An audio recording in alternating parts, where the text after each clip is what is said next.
Hi everyone. Welcome to another episode of CUFI Weekly. My name is Zina and I'm coming to you on a heavier note this week.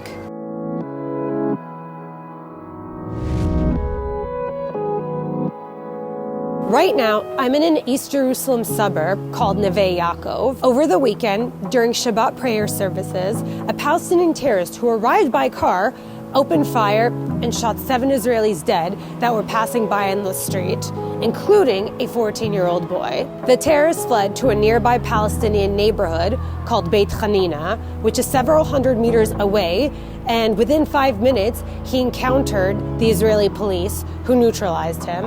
While he was driving on the street, he shot an elderly woman and another passenger who was on a motorcycle. Several other people were killed when they were trying to provide CPR for the victims. The medics of Israel's national EMS organization, Magen David Adom, had said that when they arrived at the scene, that all the victims had gunshot wounds and showed no signs of life. They immediately declared 5 victims dead at the scene, and then another 2 died in the hospital hours later.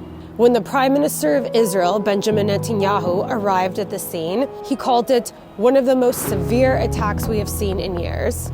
For some of us, this reminds us of the Har Nof massacre in 2014, which also happened in a Jerusalem synagogue. At that time, 2 Palestinian terrorists came in with axes, knives, and a gun and literally butchered 7 Israelis to death. The images from that attack and this one are really hard to swallow. Hours after the attack, us Israelis watched in horror as celebrations erupted in the West Bank and the Gaza Strip.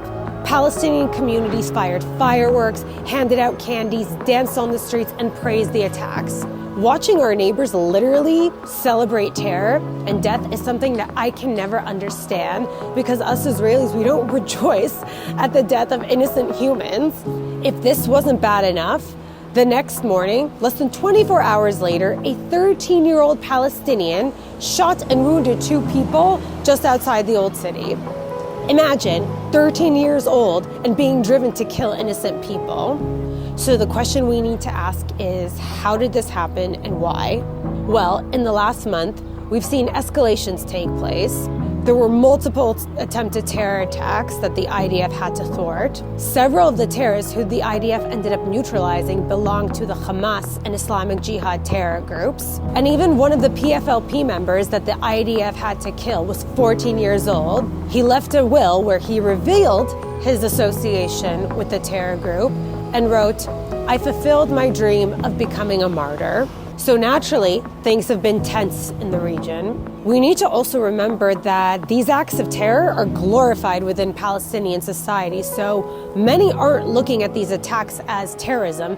They're looking at it as martyrdom, and they're looking to retaliate at Israel for killing these terrorists. Earlier in the week, the IDF conducted a counter-terrorism operation in the Jenin refugee camp.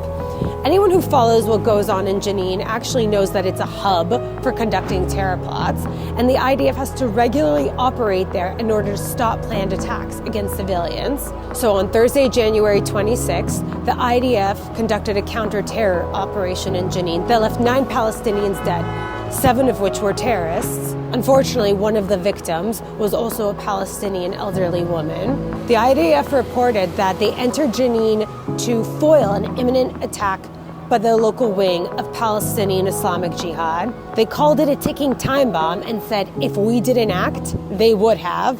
And the local wing of Islamic Jihad said that its members opened fire on Israeli troops and detonated explosive devices in the area.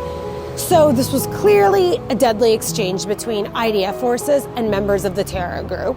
So what happens next? It's really hard to tell. In the past, these escalations have led to more retaliation between Palestinian terrorists and Israel. The reality here can change in a second. Certain media outlets, groups, and figures have been trying to paint this as a morally equivalent exchange of fire between IDF troops and Islamist groups. The reality is you can't compare a counter-terrorism operation that's intended to save people's lives to murdering innocent civilians on the street walking out of their house of worship.